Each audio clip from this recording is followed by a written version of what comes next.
क्या आप मूवी को लाइक कर सकते हैं? मूवी के स्टार्ट में हमें दो फ्रेंड्स दिखाए जाते हैं जिसका नाम अकीना और यूमा था। ये दोनों रात के 2 बजे एक टेलीफोन बूथ के बाहर खड़े हुए थे। दरअसल ये लोग यहाँ पर एक विलेज को एक्सप्लोर करते हुए यहाँ पर आए थे, क्योंकि लोगों का मानना ये था कि रात को 2 बजे रेड ब्रिज के पास जो टेलीफोन बूथ है उस पर एक कॉल आती है और जो भी उस कॉल को सुनता है तो उस इंसान के लिए उस विलेज में जाने का रास्ता ओपन हो जाता है। और यहाँ पर अजीब बात ये थी कि जिस विलेज के बारे में ये सब कुछ कहा जाता था ये विलेज मैप में एग्जिस्ट ही नहीं करता था। इस विलेज के बारे में ऐसा बताया गया था कि ये एक कर्स विलेज है और यही वजह थी कि बहुत सारे लोग इस विलेज की हिस्ट्री को एक्सप्लोर करने के लिए आते थे और जो भी लोग इस विलेज को एक्सप्लोर करते थे उनकी या तो डेथ हो जाती थी या फिर वो लोग पागल हो जाते थे। और इन्हीं सब चीजों की वजह से ये विलेज बहुत ज्यादा फेमस हो गया था और यही वजह थी कि दोनों इस विलेज को एक्सप्लोर करने के लिए आए थे। और अब रात के 2 बजते हैं और टेलीफोन रिंग करता है और अब अकीना कॉल पिक करती है। अकीना को किसी की भी आवाज नहीं आ रही थी, बस उसको एक वाटरफॉल की आवाज आ रही थी। और अब वहाँ पर विलेज का रास्ता भी खुलने वाला था। अकीना और उसका फ्रेंड यूमा दोनों उस टनल की तरफ चल पड़ते हैं जिससे उस विलेज का रास्ता आता था। ये दोनों उस टनल के अंदर एंटर होते हैं। अकीना ने अपना कैमरा भी ऑन किया हुआ था, ये वहाँ पर सारी वीडियो बनाती है। अब जब ये लोग उस टनल में थोड़ा सा आगे जाते हैं तो उनको वहाँ पर एक साइन बोर्ड नजर आता है जिस पर लिखा हुआ था कि इस टनल से आगे जाकर जापान के कोई भी रूल्स या लॉ काम नहीं करेंगे। और अब यूमा थोड़ा सा डर गया था। वो अकीना से कहता है कि हमें यहाँ से वापस चले जाना चाहिए, पर अकीना को तो इस विलेज को एक्सप्लोर करना था।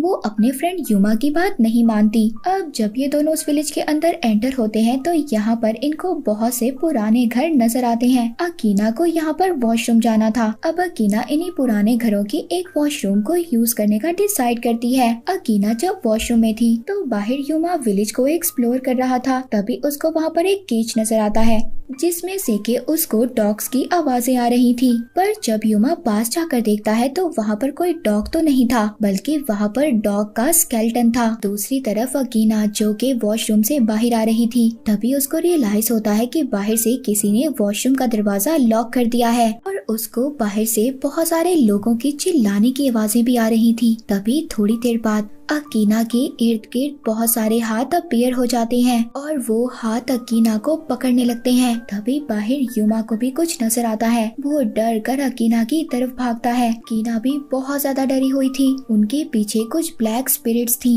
और तभी ये दोनों यहाँ से भाग जाते हैं। नेक्स्ट सीन में हम कनाया नाम की एक लड़की को देखते हैं जो कि एक साइकोलॉजिस्ट थी और कनाया के पास एक लेडी अपने बच्चे को लेकर आई हुई थी। उस बच्चे की मदर कनाया को बता रही थी, वो लेडी अपने बेटे के बारे में बता रही थी कि मेरा बेटा बहुत ज्यादा खामोश रहता है और साथ ही साथ इसको रात को बहुत बुरे बुरे ड्रीम्स भी आते हैं और मुझे लगता है कि मेरा बेटा हमसे कुछ छुपा रहा है। इसी वजह से उस छोटे बच्चे की मदर कनाया के पास आई थी। अब कनाया उस छोटे बच्चे से बात करती है, जिस पर कनाया को बात कर कर उससे पता चलता है उस बच्चे को एक स्पिरिट नजर आती है जिसे कि वो अपनी मदर कहकर बुलाता है। वो बच्चा सारी बातें बताकर जाते हुए कनाया से कहता है कि मेरी मदर के बारे में किसी को भी कुछ मत बताना, क्योंकि अगर मेरी रियल मदर को पता चल गया तो वो मुझसे नाराज हो जाएंगी। और ये कहकर वो छोटा बच्चा वहाँ से चला जाता है, पर वो जाते हुए किसी की तरफ हैंड वेव करता है। कनाया जब उस तरफ देखती है तो वहाँ पर उसको एक लेडी की स्पिरिट नजर आती है। दूसरी तरफ हम अकीना को देखते हैं जिस पर उस इंसिडेंट का इतना बुरा असर हुआ था कि वो बहुत अजीब सा बिहेव कर रही थी। वो बहुत ज्यादा अजीब हो गई थी, खुद ही हंसने लगती थी, एक ही गाना बार बार गाती थी और बहुत ही अजीब से स्केचेस भी बनाने लगी थी। यहाँ पर हमें पता चलता है कि कनाया यूमा की सिस्टर थी। वो अपनी सिस्टर को अपनी फ्रेंड के बारे में बताता है। वो अपनी सिस्टर से कहता है कि मैं चाहता हूँ कि तुम मेरी फ्रेंड अकीना की हेल्प करो। वो अपनी सिस्टर को बताता है कि उस रात जब हम विलेज में गए उसी वजह से मेरी फ्रेंड अजीब सा बिहेव करने लग गई और ये सब कुछ मुझे लगता है कि उसी विलेज के कर्ज की वजह से हुआ है। अब जब यूमा कनाया से बातें कर रहा था तभी यहाँ पर यूमा का छोटा भाई आता है। यूमा के छोटे भाई को भी उसी विलेज पर प्रोजेक्ट बनाने के लिए मिला था। वो भी उस विलेज के बारे में और भी ज्यादा इंफॉर्मेशन लेना चाहता था, पर तभी वहाँ पर यूमा के फादर आते हैं और वो अपने छोटे बेटे को डांटते हैं और कहते हैं खबरदार तुम इन चीजों में पड़े, तुम इन सब चीजों से दूर रहो। फिर इसके बाद कनाया युमा की फ्रेंड से मिलने के लिए जाती है, जहाँ पर उसको उससे मिलने के बाद बहुत ही नेगेटिव वाइब्स आ रहे थे। अब उसी रात युमा की फ्रेंड छत से जंप कर कर अपनी जान दे देती है। जब युमा के फ्रेंड के डेड बॉडी का पोस्टमार्टम किया जाता है, तब उसके पोस्टमार्टम की रिपोर्ट में तो ये आता है कि उसकी डेथ डूबने की वजह से हुई है। और ये बात सबके लिए शॉक थी। वो तो सबके सामने टॉवर से कूद गई थी, तो ऐसा कैसे हो सकता था कि उसकी डेथ डूबने की वजह से हुई। अब इन सब बातों को युमा समझ रहा था कि ये सब कुछ उसी विलेज के कर्ज की वजह से हो रहा है। अब वो अपने फ्रेंड्स को उसी टनल की तरफ लेकर जाता है, जिससे कि उस विलेज का रास्ता बनता था। वो वहाँ पर अपने फ्रेंड्स को वो टनल जलाने के लिए लेकर जा रहा था। और जब युमा अपने फ्रेंड्स के साथ आता है तो वो देखता है कि टनल सील्ड हो चुका था। पर इस बात पर उसको हैरानी हुई थी कि जब वो अपनी फ्रेंड के साथ आया था तब तो ये टनल सील्ड नहीं था, अब सील्ड हो गया, ऐसा कैसे हो सकता है। युमा अपने फ्रेंड से कहता है कि तुम लोग यहीं पर रुको, और खुद उस टनल के अंदर एंटर हो जाता है। और इसी बीच युमा का छोटा भाई भी उसकी कार में छुपकर उनके साथ आ गया था। युमा का छोटा भाई अपने साथ रिकॉर्डेड कैमरा लाया था, उसको भी उस टनल से डॉग्स की आवाजें आ रही थी। युमा के छोटे भाई को ऐसा फील हो रहा था कि उसका भाई उसको हेल्प के लिए बुला रहा है। वो भी उस टनल के अंदर चला जाता है। उस टनल के अंदर बहुत सारी स्पिरिट्स थी। तभी हमें युमा की चीख सुनाई देती है।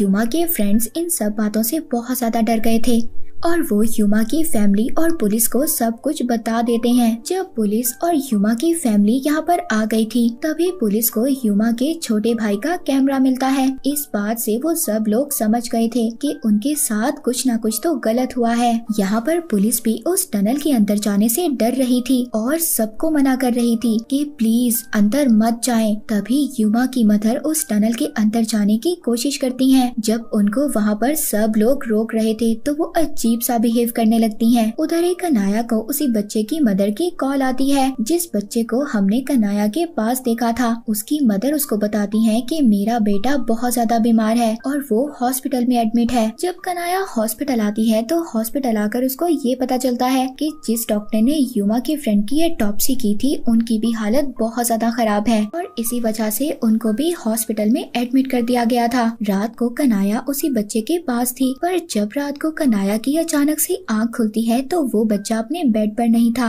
बल्कि उसी डॉक्टर के रूम के बाहर था, जो डॉक्टर हॉस्पिटल में एडमिट हो गए थे। जब कनाया उस छोटे बच्चे से पूछती है कि तुम यहाँ पर क्या कर रहे हो, तो वो बताता है कि मुझे यहाँ पर मेरे ग्रैंडफादर ने बुलाया है। वो यहाँ पर कुछ भी नहीं समझ पाती, पर जब कनाया उस डॉक्टर के रूम के अंदर देखती है तो उनके बेड के इर्द गिर्द बहुत सारी स्पिरिट्स थी और यहाँ पर वो सभी स्पिरिट्स सेम सॉन्ग रिपीट कर रही थी। वो स्पिरिट्स बार बार कह रही थी कि अगर फसल खराब हो गई है तो उसे खत्म कर दो। और तभी वो सारी स्पिरिट्स कनाया और उस छोटे बच्चे की तरफ बढ़ने लगती हैं और सामने से उस डॉक्टर की स्पिरिट भी उनकी तरफ आ रही थी, जिस डॉक्टर ने अकीना का पोस्टमार्टम किया था। पर तभी यहाँ पर एक नर्स आती है और उसके आने के बाद सब कुछ नॉर्मल हो जाता है।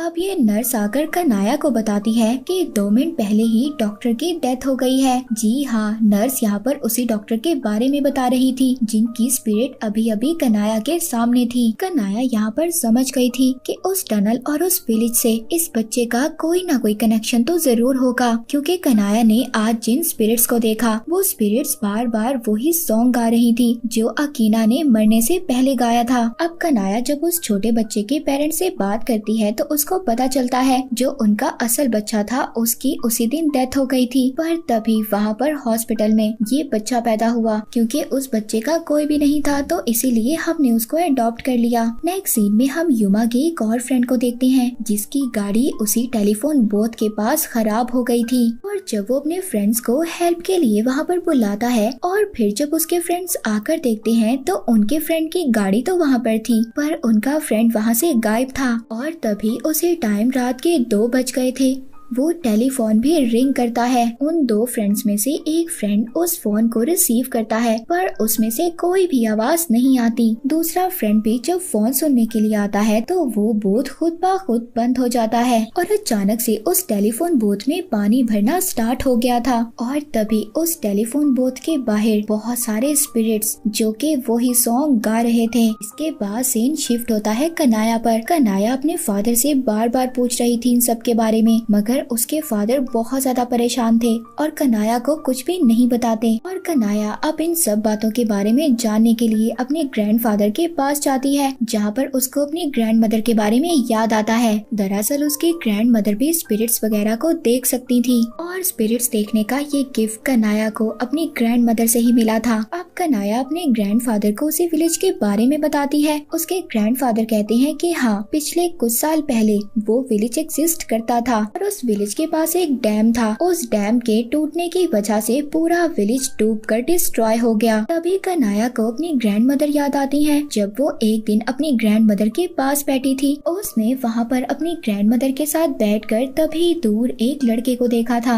और सरप्राइजिंगली वो लड़का उसको वहीं उसी जगह पर दूर खड़ा हुआ मिलता है। कनाया ने अपने बचपन में इस लड़के के विजन्स को देखा था और आज वो रियल में इस लड़के से मिल रही थी। वो लड़का उस विलेज के बारे में बहुत कुछ जानता था। उस लड़के को उस विलेज के बारे में बहुत ज्यादा इन्फॉर्मेशन थी। वो कनाया को एक ओल्ड वीडियो दिखाता है जिसमें कनाया को पता चलता है कि उस विलेज में रहने वाले लोग बहुत अरसा पहले बहुत खुशी खुशी रहा करते थे।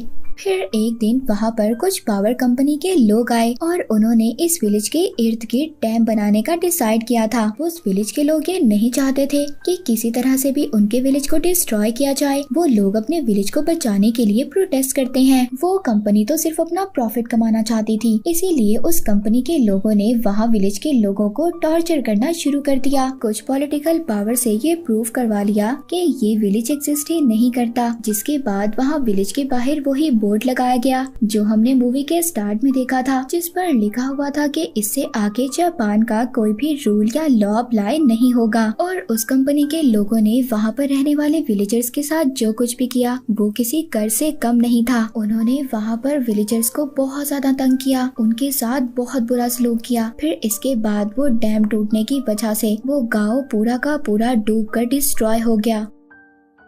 कनाया उस वीडियो में अपने ग्रैंडफादर को भी देखती है और उसको पता चलता है कि उस कंपनी के ऑनर कोई और नहीं बल्कि उसके ग्रैंडफादर थे और यही वजह थी कनाया की फैमिली के साथ ये सब कुछ हो रहा था। अब कनाया उस लड़के को लेकर उसी टेलीफोन बूथ के पास जाती है जहाँ पर 2 बजे दोबारा से वो फोन रिंग करता है। कनाया उस फोन को अटेंड करती है। फोन अटेंड करने पर उसे अपने भाई युमा और अपने छोटे भाई की आवाज आती है जो उसे हेल्प के लिए बुला रहे थे। कनाया उस लड़के के साथ उसी टनल से एंटर होकर विलेज के अंदर एंटर हो जाती है, जहाँ पर आकर उन्हें ये फील होता है कि वो टाइम से कुछ पीछे आ गए हैं। वहाँ पर कनाया देखती है कि इर्द गिर्द विलेजर्स की डेड बॉडीज पड़ी हुई थी और एक केज में उसको अपने दोनों भाई बंद हुए मिलते हैं। ये अपने दोनों भाइयों को वहाँ से छुड़वाती है। फिर इसके बाद ये एक और केज के पास जाती है जहाँ पर एक लड़की बहुत बुरी हालत में थी और उसके साइड पर ही एक न्यूबॉर्न बेबी था। वो लड़का जो कनाया के साथ था वो कनाया को बताता है कि तुम्हें इस बच्चे को लेकर बहुत जल्दी इस गांव से दूर जाना होगा क्योंकि जल्द ही ये विलेज डूब जाएगा और जब ये विलेज डूब जाएगा तो ये बच्चा ही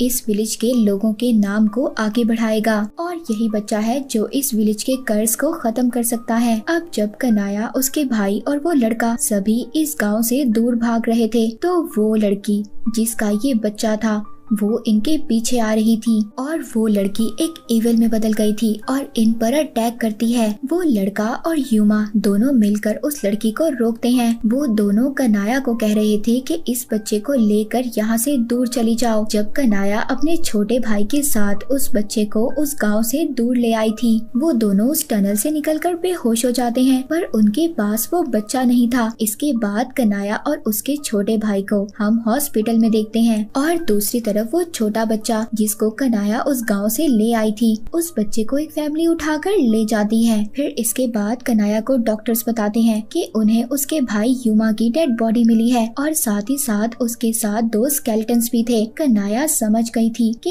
ये 2 स्केलेटन उन्हीं के थे, जो कि एक लड़के का और दूसरा उस लड़की का स्केलेटन था जिसके बच्चे को वो अपने साथ ले आई थी। अब यहाँ पर क्वेश्चन ये था कि कनाया जब उस गांव से आई तो उस पर उस कर्ज का क्यों असर नहीं हुआ। और यहाँ पर हमें ये भी पता चलता है कि वो टनल एक टाइम लूप था जो कि सिर्फ रात के 2 बजे ही ओपन होता था, क्योंकि रात के ठीक 2 बजे ही उस डैम का पानी इस विलेज में छोड़ा गया था। और कनाया उस विलेज के कर्ज से जुड़ी हुई थी, क्योंकि कनाया ही थी जो उस विलेज के कर्ज को खत्म कर सकती थी। दरअसल वो लड़का जो कनाया को मिला था, जिसने कनाया की हेल्प की थी ये सब कुछ दिखाने के लिए, वो लड़का और लड़की ये दोनों इसकी ग्रैंड मदर के पेरेंट्स थे जो इसकी हेल्प कर रहे थे। और वो बच्चा बाहर आते ही सार पुराने अपने टाइम लूप में चला गया और इस गांव का कर्ज सिर्फ उन्हीं लोगों पर होता था जो कि उस पावर प्लांट कंपनी से रिलेट करते थे। और उन लोगों की डेथ में वाटर की प्रेजेंस भी जरूर होती है। और इसी के साथ ये मूवी यहीं पर एंड हो जाती है।